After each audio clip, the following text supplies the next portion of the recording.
sir. Thank you.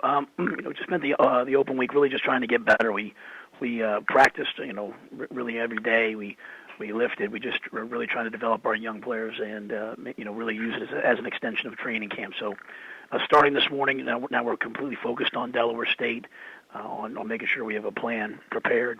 We have a lot of respect for Coach Blunt and his team, and we're going to make sure we go out there and play good football. So, but we used the bye week to get better, and hopefully now we'll be a better football team moving forward as we prepare for Delaware State.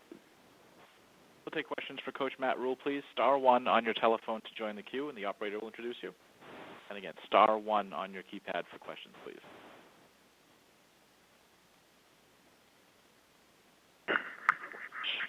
And we'll hear from Henry Clay of CBS Radio Sports. Good morning, Coach. How are you? I'm great. How are you, sir?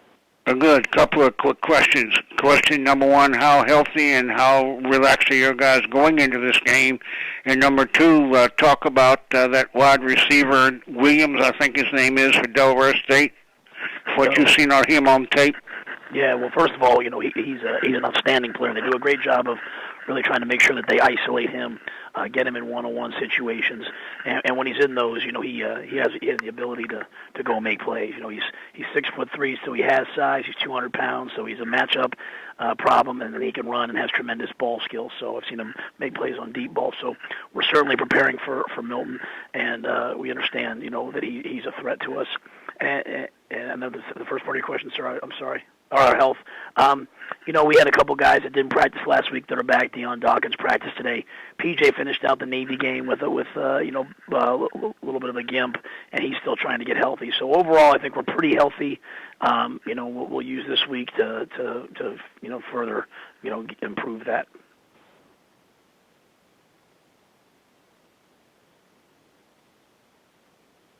And we'll hear next from Donald Hunt of Philadelphia Tribune. Yeah, Matt, how you doing? I'm great. How are you? Okay. Listen, Matt, can you talk a little bit about, speaking of receivers, Jalen Fitzpatrick, who's done a pretty good job for you, and just overall, Matt, how the Delaware State game, came about for Temple, because it's looks like a great local game for the fans, and also a lot of the alumni here, particularly folks that follow, black college football.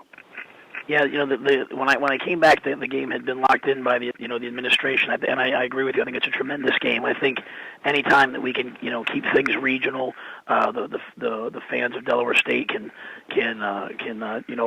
just come up from Dover and be at the game, and their team can play in front of their family and friends. Our team can play in front of our family and friends. I think it's just a tremendous thing for Northeast football since we're so close.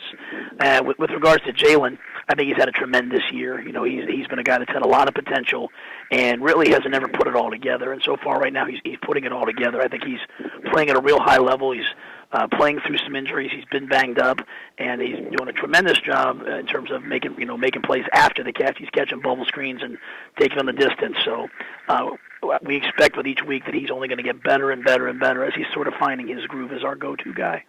Okay. All right.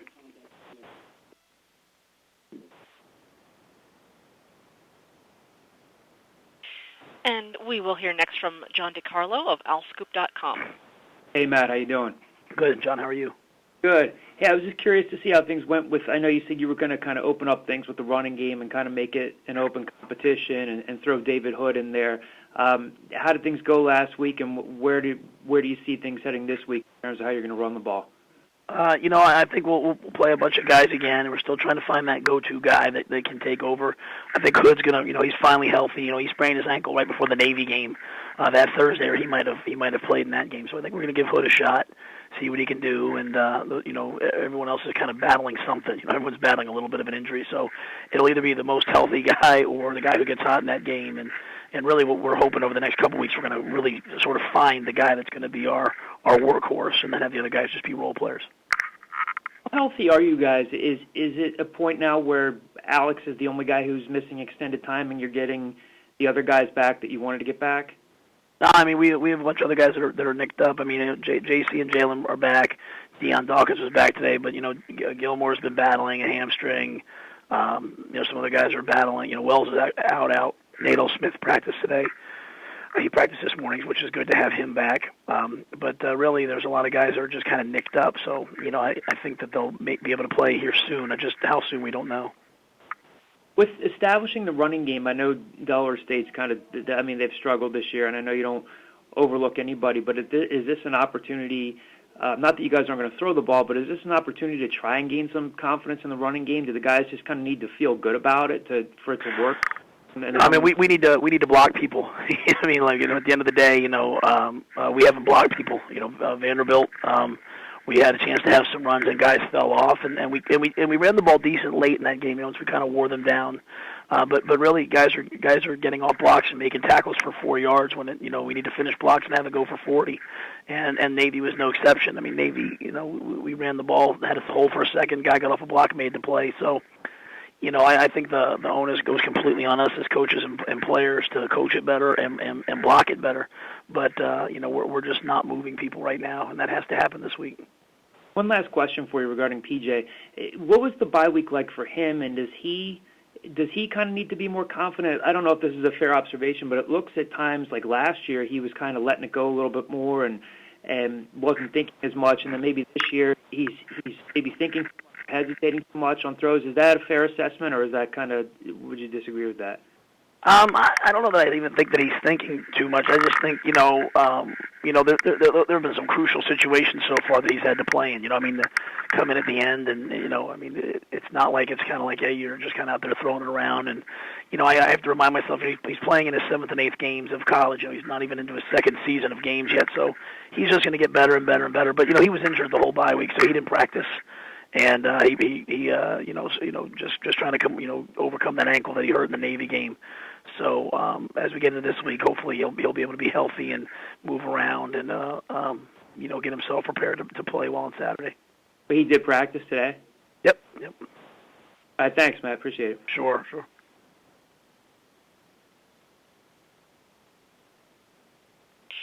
And we will hear from Joey Knight of the Tampa Bay Times.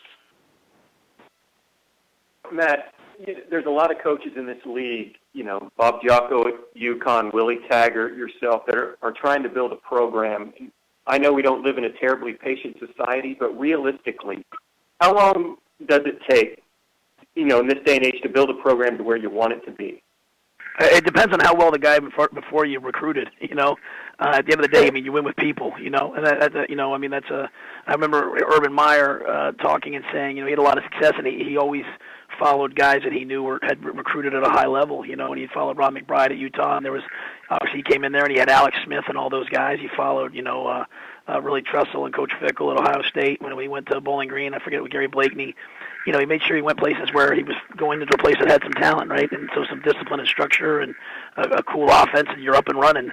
Sometimes you go into places where you're just down talent-wise, and so if that's the case, it's going to take you 3-4 years to be able to get those pieces on the field, where they're old enough and mature enough.